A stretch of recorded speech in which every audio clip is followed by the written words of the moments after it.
supposed to be on the side of. He's essentially the supervisor of federal law enforcement. But if you side with them, you're a rat. If you keep going and stay with him, and Manafort has been uncooperative, has not been helpful to the special prosecutor, lied and tampered with witnesses while he was supposed to be in a plea deal, that kind of a person might get a pardon. Is there any reporting out there that signals that Donald Trump might be prepared to reward this man, whatever amount of time he winds up spending in prison, with a pardon? And if he did, you know, what would that buy him? Because the state crimes are still out there. Right. Well, I agree with everyone else. This is a case study of white-collar privilege, and it's despicable in a lot of ways. And to your question, you know, Trump has refused to take a pardon off the table, as he has said. Why should I take it off the table? And clearly, I thought exactly the same thing when Manafort's lawyer got out there and said there was no collusion, that was giving Donald Trump ammunition. Hi, Mr. President, we're helping you. Remember that we're helping you here. And what he said was really, really interesting. He said there was no collusion between Paul Manafort and any Russian government official. Government official. According to the filings in the Manafort case filed by Mueller and his team, even by Mueller's own attorney, we see that there was collusion between Paul Manafort and a former business partner named Konstantin Kilimnik, who the FBI says is a Russian intelligence asset or associate, and that he was meeting with Kilimnik and, you know, maybe coming up with a deal between the campaign and the Russians on a so-called Ukraine peace plan at the behest of a Russian oligarch named Oleg Deripaska. So yes, none of this shows him talking to a Russian government official, just a Russian intelligence associate and a Russian oligarch who's close to Putin. And so it seems to me that that is an indication that there are things that Manafort is keeping quiet on that might be beneficial to Trump. So he is offering Trump something with his silence. And that's why this so-called wink, you know, this wink and a nod through the lawyer to Trump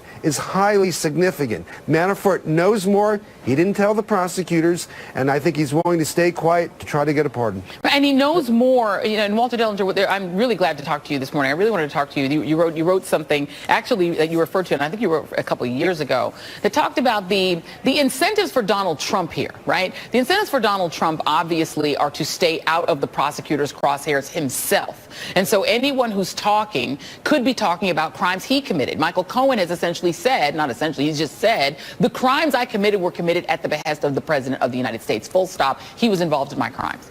So if Donald Trump wants to steer clear of legal trouble, one really good way for him to do that is A, pardon a lot of people, right, so that they can't hurt him in his own mind. But number two, get reelected so he can take advantage of the Justice Department's statutory, or it's not statutory, their prohibition against indicting a sitting president. Do you feel that we are at the point now where the where the 2020 election is about whether or not Donald Trump himself can be prosecuted and not about the passing on of the Democratic torch, small d?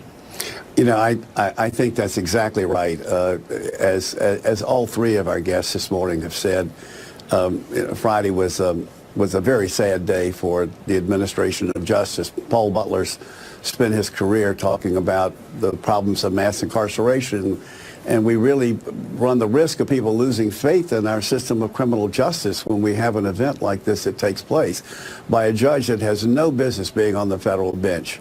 Now, on the question of the president's pardon, Joy, you're exactly right. I mean, what we are seeing is basically a criminal enterprise unfolding before our very eyes, live and in color on television. We see the president engaged in what are continuing pieces of what appears to be an ongoing criminal operation, starting with his interference to try to get this investigation stopped from the very beginning. I think we focus on each particular event as it occurs. The interference with Comey to get him to stop the Flynn investigation, the interference with two intelligence chiefs to get them to intervene, the continuing and utterly inappropriate, if not clearly criminal, dangling of pardons, which if done by a president corruptly, would be a crime. Now, under existing Department of Justice policy, a president cannot be indicted while he is in office. I think that's wrong. I think you cannot put a president on trial, but you need to be able to indict a president to stop the statute of limitations from running. And I noted more than a year ago that a president, one of the problems with the Department of Justice policy about indicting a president is that it would give a president who might want to retire and go back to South Florida and play golf an incentive to run for a second term just to use the White House as a sanctuary from justice so that he could not be indicted. The statute of limitations for most federal crimes is 5 years. So any crimes that occurred during the campaign, the statute of limitations would have run, and the president would be immune from prosecution if he stayed a second term. And that's just got to be wrong. It's got to be. Very quickly, just to go through, Paul Butler, when you look at the criminal justice system, have you ever heard of a person accused of, let's say, a drug crime that's gotten such a sweet deal that we just saw Paul Manafort get? You know, it rarely happens, and I appreciate the shout out from Mr. Dillinger, who's a legal legend. But to be sure, it's not only Judge Ellis. The U.S. Sentencing Commission released a report last year that said black men get 20% more time than white men, and the reason is downward departures from federal judges, which is exactly what happened in the Manafort case. The other issue is overcharging by prosecutors. So yesterday we saw Jussie Smollett charged with 16 different crimes. Even if you think he's guilty, does he deserve to be prosecuted for 16 different felonies? Again, this happens to African-American people all the time. And if you're a rich white dude in the criminal courtroom, you get a first-class seat. Yep, I saw it when I sat at a grand jury. It's amazing how many crimes people get charged with. Cynthia Altney, there's a sense, I think, among a lot of people that what we're seeing is rich guy impunity. We've seen men who were child molesters, serial child molesters, get to sit, go home to their office every day. The guy in Epstein, Jeffrey Epstein. We're seeing just people acting with total impunity. At this point, do the rich just understand that they are above the law? Well, I think we're seeing a real force in the country to do better in our criminal justice system. Fortunately, the Epstein case is going to be reopened. It's going to an Atlanta United States attorney for reevaluation. And there's a lot of screaming and squealing by the big fancy lawyers who don't want anyone to know what happened in that case, and it's not working. Yeah, I mean, thank goodness the Miami Herald, everybody subscribed to the Miami Herald, has gotten that story out. Subscribe to the Miami Herald today, and to Mother Jones, because David Corn, you guys released the 47% tape. The idea that the wealthy just get to do what they want, even when it comes to alleged, sexual exploits that are illegal, they just do what they want. Well, I think that's the message that's been given in the Manafort sentencing. There is another set of crimes that he's guilty of, and he's going to be sentenced next week by a judge who's taken a lot harder view on his crimes throughout the trial. So we'll see what happens there. And look at this. If you want people to cooperate or after they're caught or after even they plead guilty, Michael Cohen did so. He's gotten 3 years. And he's still going to jail after all the cooperating he's done. And he only stole like a measly 1.6 million or whatever it was. Manafort stole tens of millions of dollars, refused to cooperate, and actually made it harder on the prosecutors. And he gets basically 1 more year. Yeah. There's no sense between those two sentences. Not at all. And very quickly before I let you go, because you are a legal legend, Walter Dellinger, in your view, since we have you here, can a sitting president be indicted? I think the answer to that question should be yes, that the Department of Justice should reevaluate what was a very casual assertion that a president couldn't be indicted in an opinion that really mainly focused on whether a president could be put on trial. Yeah. I think they have not focused carefully enough on the problem of a president having a statute of limitations run while he's in office. Yeah. Walter Dellinger, thank you so much for being here. Paul Butler's going to be back later in the show. Thank you, Cynthia Altney. Always great talking with you. And David Corn, my friend, thank you very much. And coming up in our next hour, we will take a deep dive into the 17 investigations engulfing Trump world, the President of the United States, 17 investigations. But up next, Alabama Congresswoman Terry Sewell will be here to talk about Democrats' big move to protect our democracy.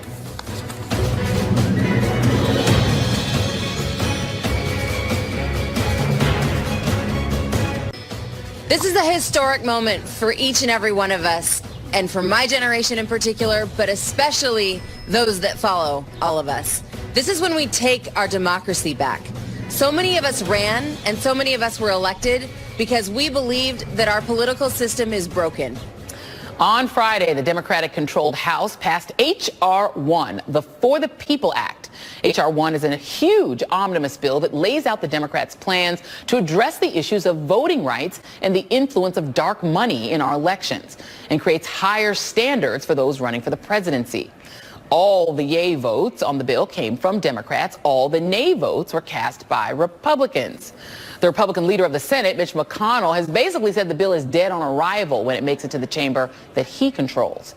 But for Democrats, this legislation is more than just a bill. It's a mission statement.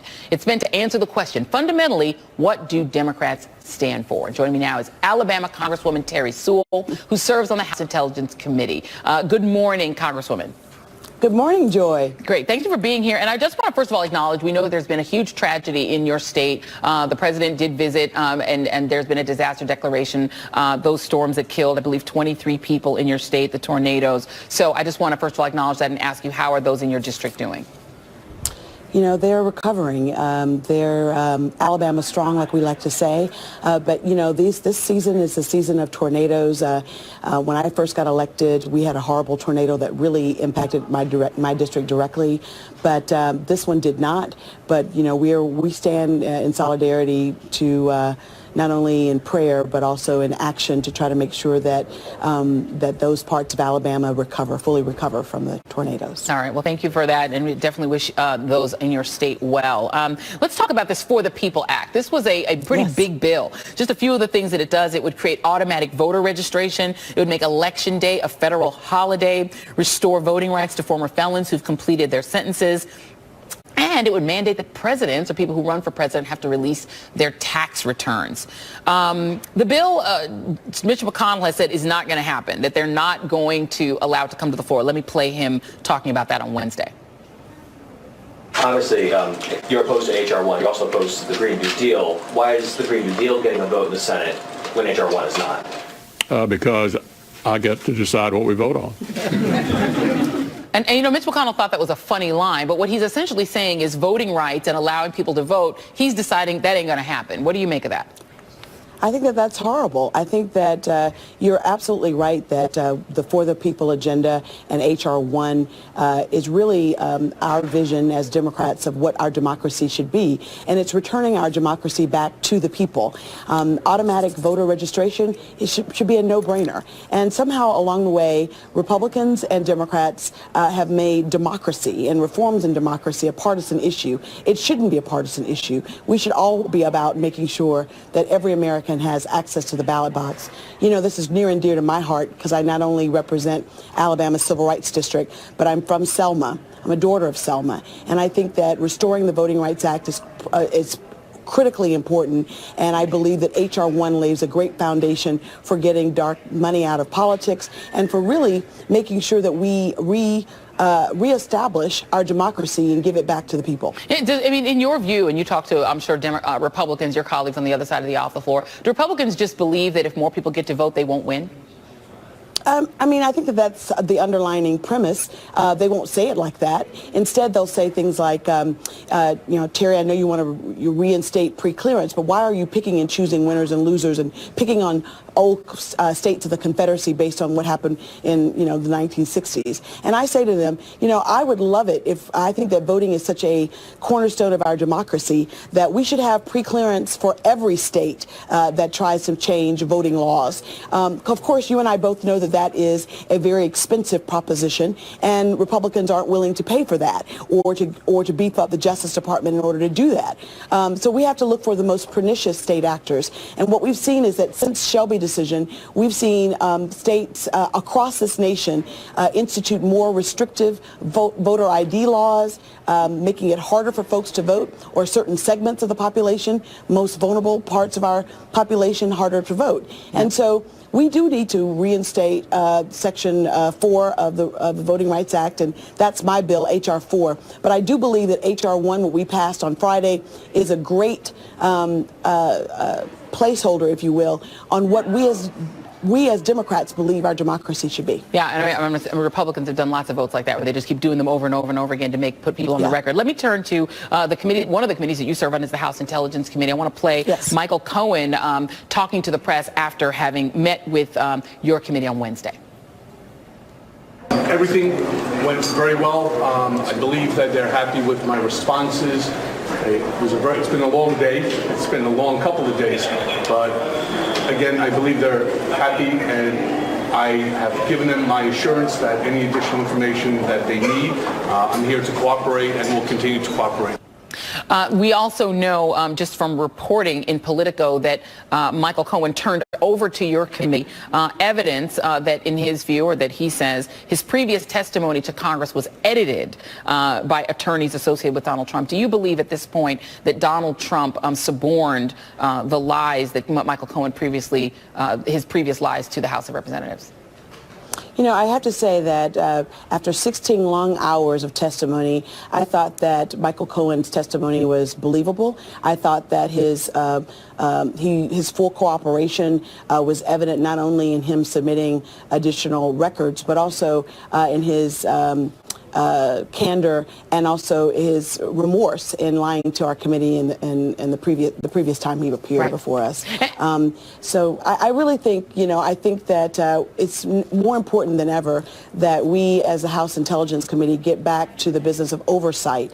I believe my Republican colleagues really did not do that at all last year. Instead, they saw themselves as defenders of the president and not defenders of the people.